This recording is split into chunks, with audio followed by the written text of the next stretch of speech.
A graça do Senhor Jesus, amém. Que em nome de Jesus, Deus esteja com você no seu lar, na sua casa. E que pela graça do Senhor, que a graça do Senhor Jesus Cristo esteja visitando todos os lares de vocês. E que o Pai venha falar com você essa noite. Você que está se sentindo fraco, né? Que Deus venha te visitar essa noite. E que em nome de Jesus, que você faça esse culto junto com a gente, cultue junto com a gente, Senhor. Que em nome de Jesus, Deus esteja visitando nesse momento o seu lar. Amém? Eu vou pedir para os irmãos abrir a Bíblia em Marcos, capítulo 7, verso 24. Enquanto os irmãos estão abrindo, Marcos 7, 24, eu vou estar orando ao Senhor. Amém? Senhor Deus, amado querido Pai, coloco, Pai, esse culto no teu altar de graça, que em nome de Jesus, Pai, esse culto seja voltado somente ao Senhor, somente visando o Senhor, Pai, e que nós, juntamente com o corpo de Cristo, possamos juntos louvar e adorar o seu santo nome, Pai. E assim, Pai, continuar fazendo a tua vontade, Pai. Estamos para ver se a sua igreja irá abrir, Pai, que em nome de Jesus o Senhor dê o discernimento certo para a tua igreja e que em nome de Jesus, Pai, a sua igreja venha fazer o trabalhar de acordo com a tua vontade. Assim oramos e glorificamos o seu santo nome, no nome santo de Jesus, que vive e reina para sempre. Amém. A palavra de Deus diz assim, Marcos capítulo 7, 24, a mulher cananeia. E levantando-se dali, foi para os termos de Tiro e de Sidom, entrando numa casa, e não queria que alguém o soubesse, mas não pôde esconder-se. Porque uma mulher cuja filha tinha um espírito imundo, ouvindo falar dele, foi e lançou-se aos seus pés. E esta mulher era grega, Sirofenícia de nação, e rogava-lhe que expulsasse de sua filha o demônio. Mas Jesus disse: deixa primeiro saciar os filhos, porque não convém tomar o pão dos filhos e lançá-los ao cachorrinhos. Ela, porém, respondeu e disse: sim, Senhor, mas também os cachorrinhos comem debaixo da mesa as migalhas dos filhos. Então ele lhe disse: por esta palavra, vai, o demônio já saiu de sua filha. E indo ela para a sua casa, achou a filha deitada sobre a cama, que o demônio já tinha saído. Nesse tempo aqui, quando Jesus veio, ele veio para os judeus, né? E essa mulher, ela era grega. Então, colocasse-se em posição que Jesus falava: deixa primeiramente, né, os filhos de Deus, os que são considerados nação de Deus, receber a palavra primeiro, depois a gente cuida dos gentios. Só que Jesus usou de um termo muito, olhando humanamente falando, pesado, né? Porque usou a mulher como se fosse tratado como um cachorrinho, que comia das migalhas, que comia do resto de comida, as que sobravam. Mas a mulher teve um entendimento na hora. Ela entendeu como Jesus estava querendo trabalhar na vida dela. Talvez essa mulher, se fosse arrogante, fosse uma mulher que só pensava nela mesma e não tinha intenção nenhuma de adorar a Deus. Porém, através daquelas palavras, de ela se humilhar perante ao Senhor, o Senhor fez o trabalhar na vida dela. Jesus curou a filha dela. Às vezes Jesus nos coloca em circunstâncias para ver nossa fé, para ver se a gente consegue ter um coração contrito, um coração quebrantado, e que possamos nos humilharmos perante a Ele. E essas circunstâncias pode ser até várias vezes, muitas vezes até dolorosa para nós. Porém, Jesus, ele quer ver Deus quer ver, Jesus quer ver a nossa maneira de agir. E assim, o momento agora não está propício para isso. Então que os irmãos reflitam, que os irmãos venham se quebrantar perante o Senhor, e que para a glória de Jesus, os irmãos venham estar junto com Deus, para que Deus faça um trabalhar na vida de vocês. E que vocês saibam se humilhar perante essa mulher se humilhou. Amém? Para estar encerrando, eu vou estar dando um lembrete para os irmãos que fazem parte da Igreja Batista do Jardim Miriam, que semana que vem a gente vai estar em assembleia, domingo que vem, às 5h30 da tarde. Que os irmãos compareçam, provavelmente você já recebeu essa mensagem no seu WhatsApp, porém bom sempre frisar, né? Que os irmãos permaneçam, é uma votação importante, e que os irmãos venham decidir o futuro da igreja, né? Como quem batista sabe como a nossa igreja trabalha. Então, que os irmãos compareçam à assembleia para a gente estar decidindo algumas pautas, e que os irmãos venham fazer essa presença para que a gente junto tome um consentimento para o trabalhar da igreja, tá bom? Que os irmãos, né, a gente vai estar vendo lá os trabalhos da igreja e que os irmãos estejam indo lá, tá? Lembrando-se, né, sempre que para nossa segurança vai ter todos o aparato de segurança na nossa igreja normal, né, álcool em gel, e que os irmãos vão de máscaras, tá bom? Porque se não for de máscara, infelizmente a gente não vai poder deixar entrar. Então que os irmãos vão de máscara, vai protegido, né, para a gente, né, manter a segurança de acordo com a OMS, que ela determina, de acordo com o Ministério da Saúde também, e para a gente fazer todas as coisas certinho, tá bom? Então que os irmãos compareçam, e até domingo que vem a gente vai estar, se Deus quiser, voltando a cultuar junto ao Senhor, continuando o trabalho pelas mídias sociais, a qual eu sou responsável, e que a gente, pela glória do Senhor, podemos louvar junto. Amém? Eu vou estar orando para estar terminando essa parte. Senhor Deus, amado, querido Pai, colocamos nossas vidas no teu altar de graça, louvando e te adorando no nome santo de Jesus. Que em nome de Jesus, Pai, o Senhor venha nos abençoar, venha nos dar um culto maravilhoso na presença do Senhor, e que a gente, Pai, possamos continuar na presença do Senhor, independente se estiver dentro de um templo ou se estiver dentro de casa. Que a gente continue, Pai, a avisar o Senhor a todo lugar, porque a Tua palavra diz que o Senhor não procura locais, o Senhor procura o verdadeiro adorador. Então, Pai, nos colocamos, Pai, à prontidão do Senhor. Assim, Pai, oramos e agradecemos. No nome santo de Jesus. Amém. Que a graça e paz do Senhor esteja com todos vocês. Amém? Graça e paz, igreja. Nós vamos cantar o hino do cantor cristão 410, no serviço do meu rei.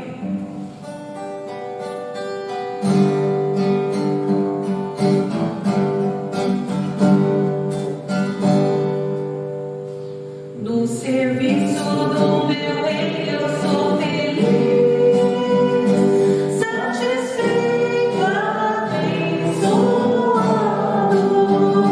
proclamando do meu rei a salvação. No serviço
poder dos céus.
Boa noite, graça e paz a todos vocês que estão me ouvindo. E eu vou pedir para que vocês abram suas Bíblias no livro de Hebreus, capítulo 3, do versículo 12 em diante, que diz assim: cuidado, irmãos, para que nenhum de vocês tenha coração perverso e incrédulo, que se afaste do Deus vivo.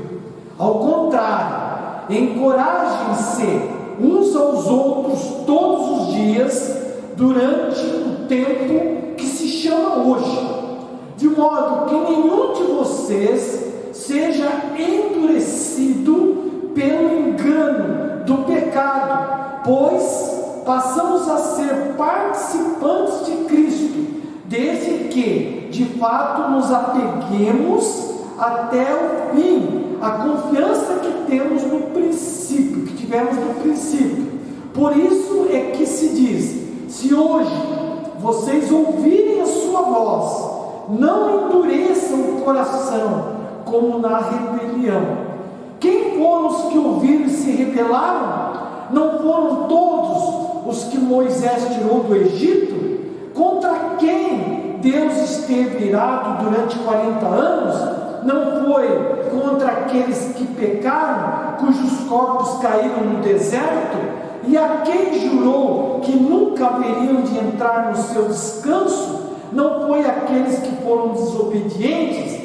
Vemos assim que por causa da incredulidade não puderam entrar. Senhor Deus, nós agradecemos a Ti, Senhor, pela Tua palavra, que mostra, Senhor, o que aconteceu com aqueles que endureceram o coração, com aqueles que foram incrédulos, com aqueles que não confiaram no Senhor. Que nós, nesta noite, ó Pai, possamos ouvir a Tua palavra e reconhecer, ó Pai, que precisamos agir, viver de forma diferente para alcançarmos as promessas do Senhor. Que o Senhor nos abençoe e que tudo seja para a honra e glória do Teu santo nome. E assim eu oro, no nome santo de Jesus. Amém. Bom, nós estamos aqui diante de uma realidade e diante de pessoas que lá atrás, no passado, tiveram a promessa de alcançar os planos de Deus, os propósitos de Deus, e a graça de Deus através das suas promessas para aquele povo, que era a terra prometida, a terra de Canaã, a terra prometida por Deus ao povo de Israel. E aquele povo, nós sabemos que vivia escravo no Egito, e puderam,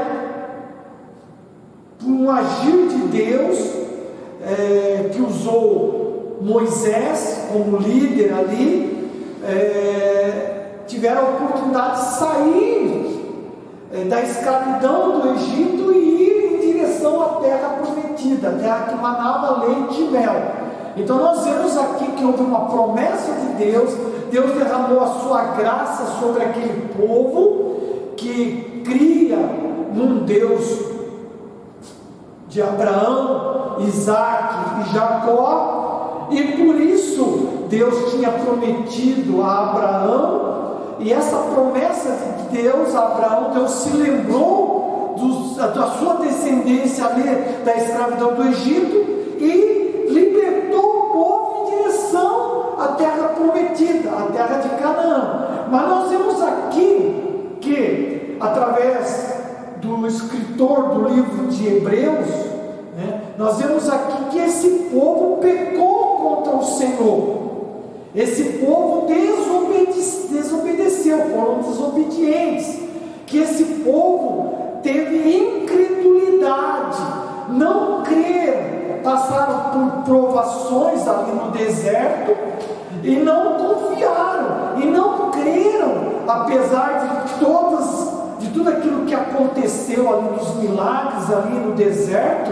Eles não creram, eles foram incrédulos, e por isso não puderam entrar. Nós sabemos que aqueles que eram considerados adultos acima de 20 anos, que saíram ali do Egito, que foram libertos do Egito em direção a Canaã, aqueles acima de 20 anos, todos eles, fora dois, Josué e Caleb, fora os dois, morreram no deserto, e passaram ali no deserto, rodopiando ali no deserto durante 40 anos, devido à sua incredulidade. E se nós formos ver aqui, o autor aqui do livro de Hebreus, ele dirige os seus leitores segundo os termos da sua própria confissão de fé, que está no versículo 1 do capítulo 3. Ele diz assim: portanto, santos irmãos, participantes do chamado celestial. Eram participantes ali do chamado celestial. Ouviram a palavra, foram chamados através do Evangelho. Aqui nós já estamos em Hebreus. Então, eles se tornaram participantes desse Evangelho, do plano de Deus, né? Do plano do chamado celestial. Ele fala assim: ó, fixem os seus pensamentos em Jesus. Quer dizer, foquem em Jesus, o autor e o consumador da fé de vocês. Então foquem nele os seus pensamentos, né? Que é apóstolo e sumo sacerdote que confessamos. Então ele fala, ele expressa, né, aqui a sua confissão de fé, que para ser participante é necessário ter a mente fixada em Jesus, os pensamentos fixados em Jesus, né? Somente, né? Ele é o apóstolo e santo sacerdote, né? Então ele fala a todos que são participantes, né?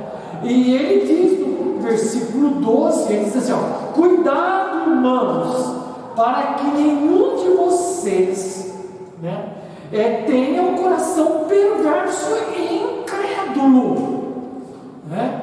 Então o autor aqui dá a entender que dentro daquela comunidade cristã que ele fazia parte ali, poderia haver pessoas que faziam parte dessa comunidade que tinham esse comportamento, esse coração perverso e incrédulo, que poderia levá-los a se afastar de Deus, do Deus vivo. Será que essa realidade, no início da igreja ali, quando o autor de Hebreus, ele escreve aquele grupo ali, né, aquela comunidade ali, será que isso serve para os dias de hoje? O que aqui o texto aqui não deixa claro os motivos que levaram a pessoas que ele se voltava como irmãos, mas que ele sentia que no meio ali existia pessoas que tinham esse comportamento nocivo a eles próprios. O que levou essas pessoas a ter esses comportamentos, né? Muitas vezes nos dias de hoje, as dificuldades que nós enfrentamos, principalmente nós, como creio que eles também naquela época, que houve uma dispersação ali, por motivo de perseguição ali, houve uma dispersação dos cristãos judaicos para fora do território de Israel. Eles foram para outras terras, né?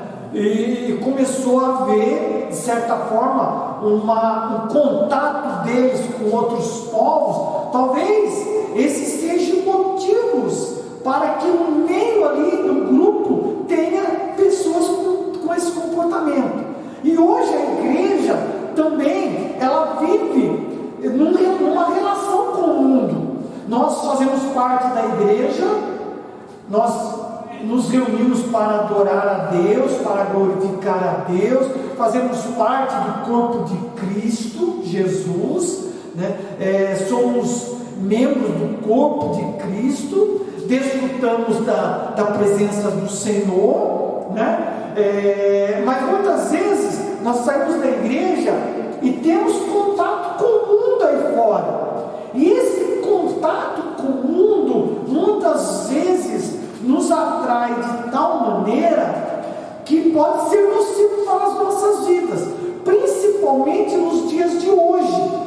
não podemos mais estar juntos, onde não temos mais aquele relacionamento pessoal entre irmãos e irmãs, onde não exercemos a nossa função na igreja, que muitas vezes o nosso cargo na igreja, o nosso ministério na igreja, né? Porque não está tendo esse culto, né, presencial. Então muitas vezes, pelo fato de nos sentirmos afastados daquilo que costumávamos fazer, começamos a tomar uma outra direção, e nessa outra direção pode nos levar muitas vezes a ter o mesmo coração e o mesmo sentimento de perversidade, de incredulidade, né? Muitas vezes também, como diz aqui no versículo 17, né? Que pecamos contra o Senhor, né? Devido à nossa incredulidade, de repente, por algumas coisas que estão acontecendo, às vezes um desemprego, às vezes um problema de relacionamento conjugal, às vezes um problema de relacionamento com familiares. Então muitas vezes os problemas surgem, e surgem junto à incredulidade. Foi o que aconteceu com aquele povo no deserto. Eles começaram a sentir falta daquilo que eles desfrutavam lá no Egito, que mesmo como os escravos, eles tinham saudades dos pepinos deles lá, que tinham lá no deserto. E eles começaram a fazer comparações de como estavam vivendo ali no deserto, e não olharam mais para as promessas do Senhor, para aquilo que Deus tinha para eles. Muitas vezes nós também vivemos às vezes a mesma situação. Acontecem algumas dificuldades, alguns problemas, alguns impedimentos, algumas barreiras, e isso nos afeta e nos leva a ter um comportamento de incredulidade. E esse comportamento de incredulidade impede de nós desfrutarmos da promessa e da presença de Deus na nossa vida. E aí o que acontece? Isso nos afasta de Deus. Se é que nós sempre, se é que um dia nós estivermos na presença de Deus. Porque existe na igreja os convertidos em Cristo Jesus e os convencidos que Jesus é o Messias. Eles são convencidos, mas não são convertidos. Eu creio que esse tipo de comportamento, ele é um tipo de comportamento que mostra que há um coração igual aos pais.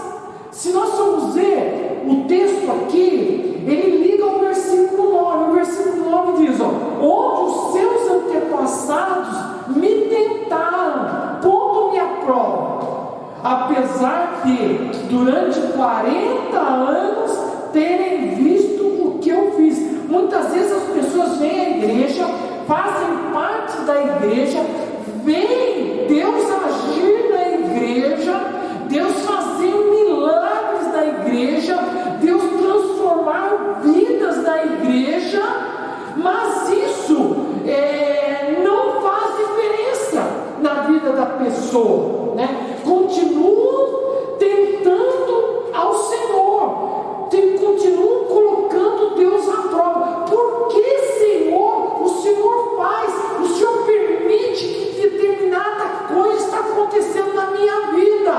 É colocar Deus à prova. Por que, Senhor, o Senhor permite que o meu casamento continue dessa forma? Por que, Senhor, o Senhor permite que eu continue vivendo nessa dificuldade?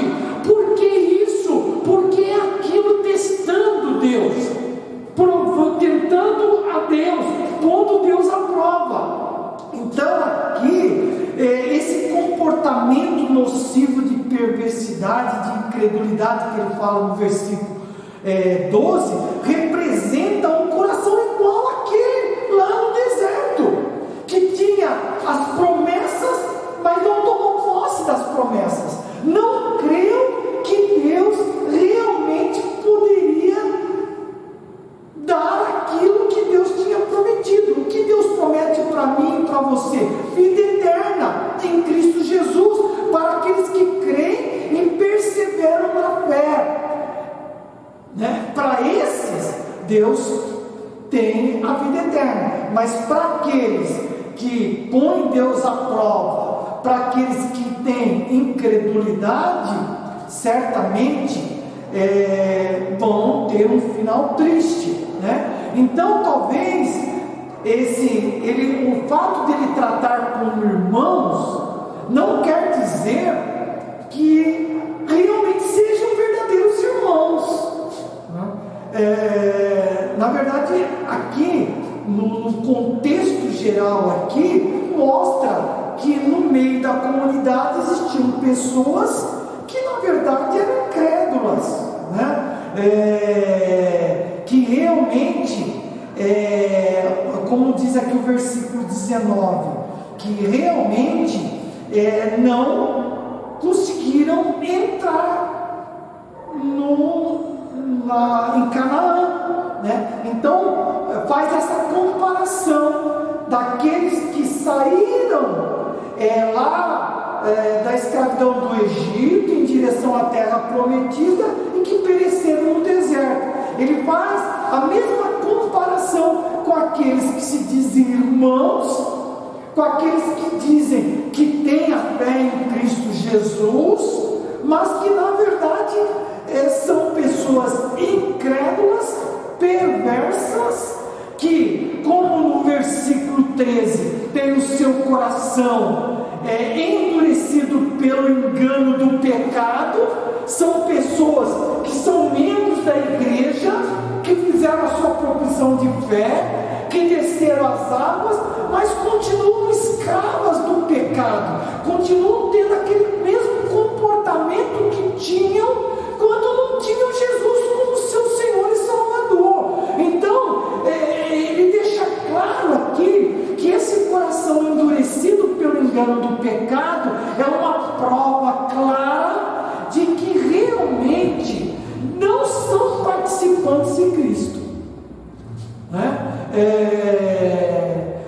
E ele fala no versículo 14: pois passamos a ser participantes. Ele fala assim: ó, vocês que dizem que são participantes como eu, devem viver como eu vivo, ou como aquele que teme a Deus e que é cristão verdadeiro vive. Participantes de Cristo, desde que de fato nos apeguemos até o fim a confiança. Então a confiança que tivemos no princípio como crentes, nos tornando crentes, nascemos de novo, essa confiança deve permear na vida daquele que realmente nasceu de novo, como consequência de uma salvação genuína, verdadeira e autêntica.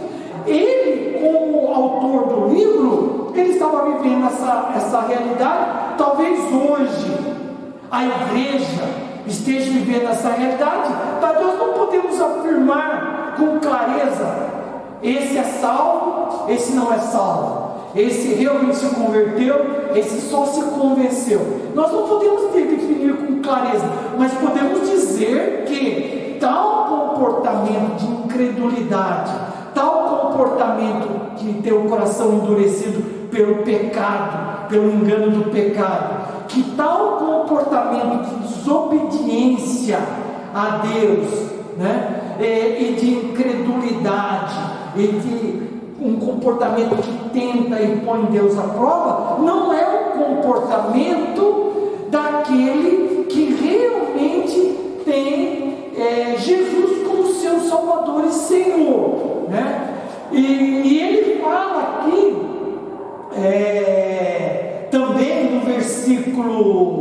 no versículo 4: mas Cristo é fiel como filho sobre a casa de Deus, e essa casa somos nós, que somos casa do Espírito Santo. se é que nós nos apeguemos firmemente à confiança e à esperança, né, da qual nos gloriamos. Então nós fomos chamados, né, cremos, e por isso devemos ter firmes os nossos pensamentos em Jesus Cristo e nos apegamos firmemente à confiança e à esperança, e não temos um coração perverso e incrédulo e escravos do pecado que tanto nos aflige, né? Nós precisamos entender que muitos serão chamados, mas poucos os escolhidos, como Mateus 22,14. Vamos ler Mateus 22,14. Vamos ler Mateus 22,14 para vermos o que Jesus fala, porque muitas vezes nós temos algumas confusões na nossa mente e pensamos que tudo vai bem, e na verdade nem tudo vai bem, e nós precisamos entender, né? Jesus ele fala, né? Pois muitos serão chamados, mas poucos são os escolhidos. Porque muitas vezes nós estamos na igreja, e ele faz aqui uma comparação daquele que estava não devidamente, né, no banquete, né? Então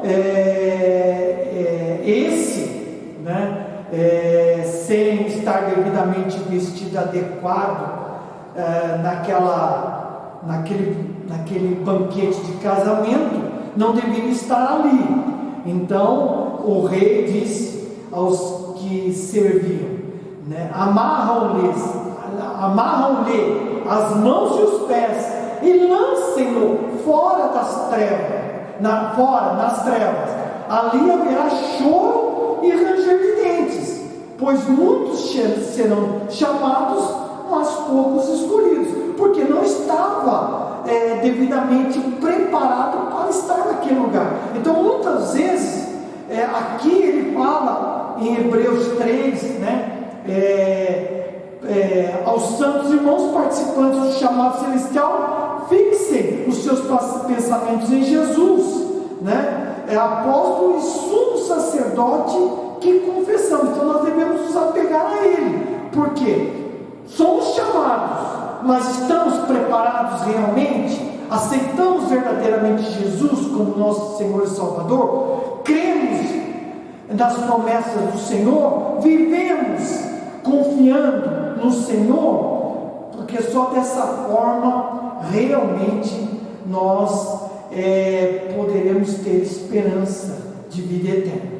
Que Deus abençoe a sua vida, que você realmente possa crer na palavra do Senhor, crer em Jesus Cristo como seu Senhor, se apegar firmemente em Cristo Jesus como seu Senhor e ter a esperança por meio da fé que um dia Deus vai te dar a vida eterna. Que Deus abençoe a sua vida, em nome de Jesus, amém.